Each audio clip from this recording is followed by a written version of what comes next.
வணக்கம் மக்களே, எல்லாருக்குமே இனிய பொங்கல் நல்வாழ்த்துக்கள். இன்றைக்கி பார்த்திங்கன்னா மார்க்கெட் வந்து லீவு. மார்க்கெட் வந்து நேற்று எப்படி க்ளோஸ் ஆகிருந்துச்சுன்னா ஒரு 66 பாயிண்ட் நெகட்டிவில் க்ளோஸ் ஆச்சு. அதாவது கிட்டத்தட்ட ஒரு கன்சாலிடேஷன் ஃபேஸ்லேயே தான் க்ளோஸ் ஆச்சு. நேற்று ஏன் இறங்கின காரணம்னு நம்ம பார்த்தோம். மார்க்கெட் வந்து மேக்ஸிமம் இன்றைக்கி நேற்று இறங்கின காரணம் பார்த்திங்கன்னா எஃப்ஐஎஸ் வந்து நெட்டாக விற்றுருந்தாங்க. 4781 கோடி விற்றுருந்தாங்க. டிஏஎஸ் வந்து அதுக்கு நேர்மாறாக 5217 கோடி வாங்கியிருந்தாங்க. இந்த டிஏஎஸ் வாங்கினா மட்டும் தான் நம்ம மார்க்கெட் வந்து ஒரு சப்போர்ட்டில் நெகட்டிவில் நேற்று க்ளோஸ் ஆச்சு. இல்லாட்டி நம்ம மார்க்கெட் வந்து இன்னும் இறங்க தான் பார்க்கும். எஃப்ஐஎஸ் விற்றுட்டு போகிறது இப்போதைக்கு நமக்கு நல்லது தான். ஏன்னா இப்போ நமக்கு நிறைய ஸ்டாக்ஸ் வந்து ப்ரெஷரில் தான் இருக்குது. ஸோ இப்போ வந்து நமக்கு ஒரு பையிங் ஆப்பர்ச்சுனிட்டி வர்றதுக்கு நிறைய சான்சஸ் இருக்குது.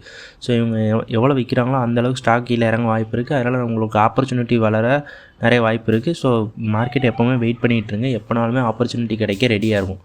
இப்போ இன்றைக்கி பார்த்திங்கன்னா இன்ஃபோசிஸில் வந்து Q3 ரிசல்ட் விட்டுருந்தாங்க. ஐடி கம்பெனிலே எனக்கு தெரிஞ்சு இப்போதைக்கு இன்ஃபோசிஸில் மட்டும்தான் ரிசல்ட் கொஞ்சம் பரவாயில்லாமல் இருக்குது. இன்ஃபோசிஸ் பார்த்திங்கன்னா ப்ராஃபிட் வந்து 2% தான் இறங்கியிருக்கு. ஆனால் அவங்களோட இயர் ஆன் இயர் க்ரோத் வந்து கிட்டத்தட்ட 9% ரெவன்யூவில் ஏறி இருக்குது. அது போக அவங்களுக்கு என்னென்னா ஒரு டீல் $4.8 பில்லியன் அவங்களோட டீல் ஏஐ ப்ராஜெக்ட் சம்மந்தமாக ஏற்படுத்தியிருக்காங்க. இப்போ இன்ஃபோசிஸும் வந்து ஏஐக்குள்ளே இறங்க முடிவு பண்ணிட்டாங்க.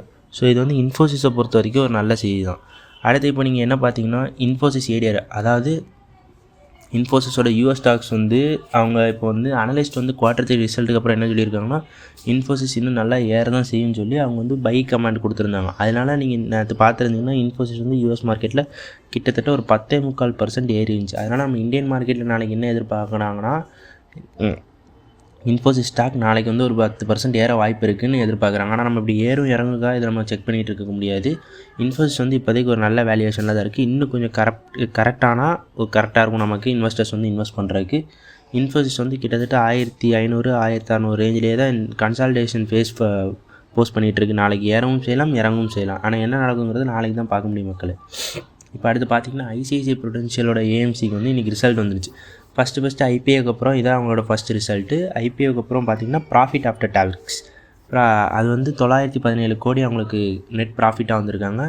அதுக்கப்புறம் டிவிடெண்ட் டிக்ளேர் பண்ணியிருக்காங்க. கிட்டத்தட்ட 14.85% ரூபா டிவிடெண்ட் டிக்ளேர் பண்ணியிருக்காங்க. அதாவது ஒரு ஷேர் நீங்கள் வச்சுருந்தீங்கன்னா அதுக்கு 14 ரூபா டிவிடெண்ட் டிக்ளேர் பண்ணியிருக்காங்க. இது வந்து ஒரு நல்ல விஷயந்தான். அதுக்கடுத்து ஹெச்டிஎஃப்சி ஏஎம்சி கம்பெனி இருக்குது. ஆனால் இந்த 2 ஐசிசி கம்பெனி ஹெச்டிஎஃப்சி ரெண்டுமே ஓவர் வேல்யூடாக இருக்குது. இப்போதைக்கு நம்மளால் இதுக்குள்ளே என்ட்ரி கொடுக்க வாய்ப்பே இல்லை. இதெல்லாம் நல்ல ஒரு ஓவர் வேல்யூ ஸ்டாக்காக இருக்குது. இதை நம்மளால் தினம் அனலைஸ் பண்ணிகிட்டு இருக்க முடியாது. இது என்றைக்காக இறங்கிச்சுன்னா அன்றைக்கி நம்ம கன்சிடர் பண்ணுறதை பற்றி நம்ம யோசிக்கலாம்.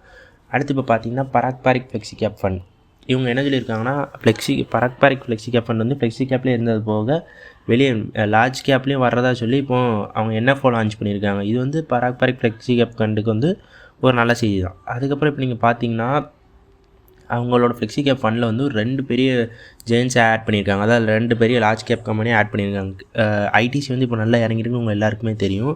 ஸோ ஐடிசி வந்து அவங்க வந்து இப்போ கன்சிடர் பண்ண ஆரம்பிச்சிருக்காங்க. அடுத்து வந்து பவர் கிரிட் வந்து கன்சிடர் பண்ண ஆரம்பிக்கிறாங்க. ஐடிசி வந்து டிவிடெண்ட்டு கிட்டத்தட்ட 4% பேங்க்கோட எஃப்டியில் போட்டால் கூட நமக்கு அந்த டிவிடெண்ட் வராது. அதோட நமக்கு வந்து நல்ல ரேட்டில் ஐடிசி வந்து கொடுக்குது. ஸோ பவர் கிரிட் வந்து இப்போ நீங்கள் பார்த்தீங்கன்னா நம்ம இந்தியாவில் வந்து பவர் ஜென்ரேஷன் நிறைய தேவைப்படுது. ஆனால் அதுக்கேற்ற டிரான்ஸ்மிஷன்ஸ் எதுவுமே இல்லை. பவர் கிரிட் வந்து அதனால் நான் என்ன நினைக்கிறேன்னா லாங் ரேலியில் வந்து பவர் கிரிட் வந்து ஒரு நல்ல ரேலி கொடுக்கும் நான் எதிர்பார்க்குறேன்.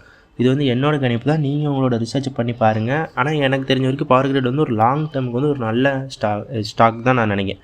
இப்போது அதோட பராக் பாரிக் ஃப்ளெக்ஸி கேப் ஃபண்டில் நீங்கள் பார்த்தீங்கன்னா டாப் 10 ஹோல்டிங்ஸ் பார்த்தீங்கன்னா ஹெச்டிஎஃப்சி பேங்க் அவங்க வந்து 11.3% வச்சுருக்காங்க அவங்களோட இதில். பராக் பாரிக் ஃப்ளெக்ஸி கேப் ஃபண்ட்லேயே என்ன நல்ல விஷயம்னா இவங்க வந்து நிறையா யூஎஸ் ஸ்டாக்ஸ் ஆட் பண்ணுவாங்க. இப்போ என்ன சொல்கிறாங்கன்னா அமேசான் அதெல்லாம் வந்து நல்லா கீழே இறங்கியிருக்கு. ஸோ அதனால் நாங்கள் அமேசான் அந்த மாதிரி ஸ்டாக்ஸ்லாம் இப்போ கன்சிடர் பண்ண ரெடியாக இருக்குங்கிறாங்க. அதே மாதிரி ஆப்பிள் அண்ட் கூகுள் ஆல்ஃபாபெட் அதாவது அவங்க வந்து 4% வச்சுருக்காங்க. கோல் இண்டியா பற்றி டிஸ்கஸ் பண்ண சரி. இப்போ கோல் இண்டியா வந்து இப்போ ஒரு ஆல் டைம் ஹையில் இருக்குது கிட்டத்தட்ட. ஸோ 7.1% ஆஃப் அசெட்ஸ் வந்து அவங்க கோல் இண்டியாவில் வச்சுருக்காங்க. ஐடிசி வந்து உங்களுக்கே தெரியும். ஐடிசி வந்து இப்போ வந்து அந்த சிகரெட் டேக்ஸால் தான் இறங்கியிருக்கு. ஆனால் ஐடிசி என்ன நினைக்கிறாங்கன்னா அவங்க கொஞ்சம் கொஞ்சமாக சிகரெட்டை விட்டு வெளியே வந்துடுவாங்க. ஸோ ஒரு 10 வருஷம் 20 வருஷத்தில் நமக்கே நல்லதுன்னு ஐடிசி வந்து மொத்தமாக சிகரெட் விட்டு கம்ப்ளீட்டாக வெளியே வந்துட்டு எஃப்எம்சிஜிக்குள்ளே அதுக்கடுத்து வேறு அவங்களோட கன்சியூமர் டியூரபிள்ஸ்குள்ளே போயிடுவாங்க. ஸோ ஐடிசி வந்து இன்றைக்கி நீங்கள் கன்சிடர் பண்ணலாம். அது வந்து ஒரு நல்ல வேல்யூவேஷனில் தான் இருக்குது. இந்த வேல்யூவேஷன் திரும்ப கிடைக்குமான்னு தெரியல. ஸோ ஐடிசியை கன்சிடர் பண்ண பாருங்கள் உங்கள் ரிசர்ச்சுக்கு அப்புறம். அதுக்கப்புறம் நீங்கள் பார்த்தீங்கன்னா IndusInd bank Indian Overseas bank வந்து ரிசல்ட் வந்துருந்துச்சு. குவார்டர் ரிசல்ட் வந்து பார்த்திங்கன்னா கொஞ்சம் ஏறி இருக்குது. ஆனால் இயர் ஆன் இயர் ப்ராஃபிட் வந்து 56% ஏறி இருக்குது. ஸோ இப்போ நீங்கள் பார்த்தீங்கன்னா இந்தியன் ஓவர்சீஸ் பேங்க் வந்து இப்போ வந்து நல்ல வேல்யூவேஷனில் இல்லை. இந்தியன் ஓவர்சீஸ் பேங்க்லாம் இது வந்து செம ஓவர் வேல்யூடாக இருக்குது. ஸோ அடிமட்டத்தில் இருக்குது, ஆனால் இருந்தாலும் செம ஓவர் வேல்யூடு. இது நீங்கள் இப்போதைக்கு கன்சிடர் பண்ண வாய்ப்பு இல்லை. ஸோ இது வந்து ஒரு கண் வச்சுக்கோங்க. உங்களுக்கு இது நல்லா இறங்குன்னு தோணுச்சுன்னா அப்போ வெயிட் பண்ணிகிட்ருங்க. இறங்கின பிறகு இதை கன்சிடர் பண்ணலாம். இந்தியன் ஓவர்சீஸ் பேங்க்ங்கிறது ஒரு சின்ன பேங்க் தான். ஆனால் நீங்கள் அப்போ இதில் வந்து டெய்லி அவங்க கண்ணை வச்சுட்டே இருக்கணும். இதில் ஏதாவது சின்ன தவறு நடந்தாலும் இந்த ஸ்டாக்கே மொத்தமாக கொலாப்ஸ் ஆக தான் சான்ஸ் நிறையா இருக்குது. ஸோ அடுத்து நீங்கள் பார்த்தீங்கன்னா இப்போ இதில் வந்து பார்த்தீங்கன்னா கிராஸ் என்பிஏ வந்து டிசம்பர் 22 வந்து 8.19% வச்சுருக்காங்க. அதை டிசம்பர் 25 வந்து 1.54% குறைச்சிருக்காங்க. அதே மாதிரி நெட் என்பிஏ பார்த்தீங்கன்னா 2.43% வந்து 0.24% குறைச்சிருக்காங்க. கிராஸ் என்பியும் குறைச்சிட்டு வராங்க, நெட் என்பியும் குறைச்சிட்டு வராங்க. அதாவது அவங்களோட bad loans, bad asset qualities இது எல்லாத்தையுமே ரைட் ஆஃப் பண்ணிட்டு வராங்க. இது வந்து இந்த கம்பெனியை பொறுத்த வரைக்கும் ரொம்ப நல்ல விஷயம்.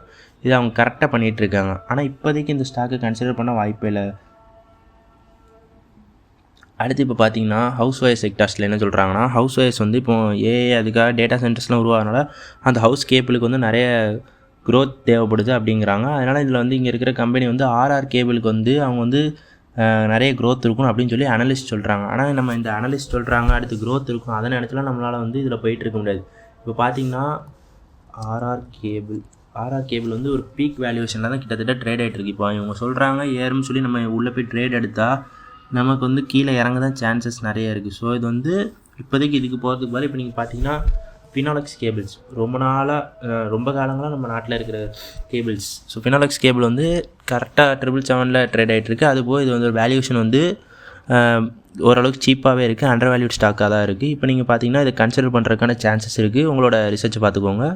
அதுபோல் நீங்கள் என்ன பண்ணுறீங்க பார்த்தீங்கன்னா இது ஃபினாலெக்ஸ் கேபிள் இருக்குது, அதுக்கடுத்து பாலிகேப் இருக்குது. பாலிகேப் வந்து இப்போதைக்கு கொஞ்சம் ப்ரெஷரில் தான் இருக்குது. இதோட ரிசல்ட் வந்த பிறகு தெரியும் எப்படி இருக்கும்னு.